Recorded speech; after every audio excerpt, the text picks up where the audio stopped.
यहाँ हमें 35 इयर्स हो गए हैं, यहाँ अभी भी पानी की कमी है। क्योंकि इस बस्ती में यरकान की बीमारी फैल चुकी है, बहुत सारे बच्चे औरतें इस बीमारी में मुब्तला हो चुके हैं। मकबूजा जम्मू कश्मीर के ज़िला शोपिया के कस्बे कट्टापुरा में गुज़श्ता 2 माह से पीने के पानी का शदीद बहरान अब एक इंसानी अलमिये का रूप इख्तियार कर चुका है। ख़वातीन, बच्चे और बुजुर्ग पानी की किल्लत पर काबे से इंतज़ामिया के खिलाफ सड़कों पर निकल आए और शदीद नारेबाजी की।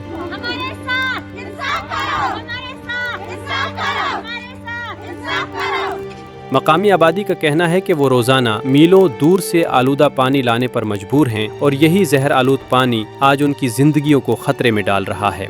यहाँ पे हमने इसलिए प्रोटेस्ट किया है क्योंकि यहाँ पे पानी की बहुत कमी है, यहाँ पे पानी ही नहीं है, यहाँ पे कुछ भी नहीं हो रहा है क्योंकि वो सब झूठे दावे हैं। क्योंकि यहाँ हमें 35 इयर्स हो गए हैं, यहाँ अभी भी पानी की कमी है। काबिज़ इंतज़ामिया की मुजरिमाना गफलत ने सूरत हाल को इस नहज पर पहुँचा दिया है कि मकबूजा जम्मू कश्मीर के लोग साफ़ पानी को भी तरस रहे हैं। अहले इलाका के मुताबिक गैर महफूज और आलूदा पानी के इस्तेमाल ने दर्जनों घरों को बीमारियों की लपेट में ले लिया है। ख़ास तौर पर यरकान के बढ़ते हुए केसेस ने वालिदैन की नींदें छीन ली हैं। गाँव में, इस बस्ती में, इस हैबिटेशन में बहुत सारी प्रॉब्लम्स हैं। यहाँ सड़क का कोई इंतज़ाम नहीं है, पानी का कोई इंतज़ाम नहीं है, बिजली भी नाक़िस है। क्योंकि इस बस्ती में यरकान की बीमारी फैल चुकी है, बहुत सारे बच्चे औरतें इस बीमारी में मुब्तला हो चुके हैं और वो सफ़र कर रहे हैं। बीमारी का साया बच्चों और बुजुर्गों पर सबसे ज़्यादा भारी पड़ रहा है और तिब्बी सहूलियात की अदम दस्तयाबी सूरत हाल को मज़ीद तशवीशनाक बना रही है।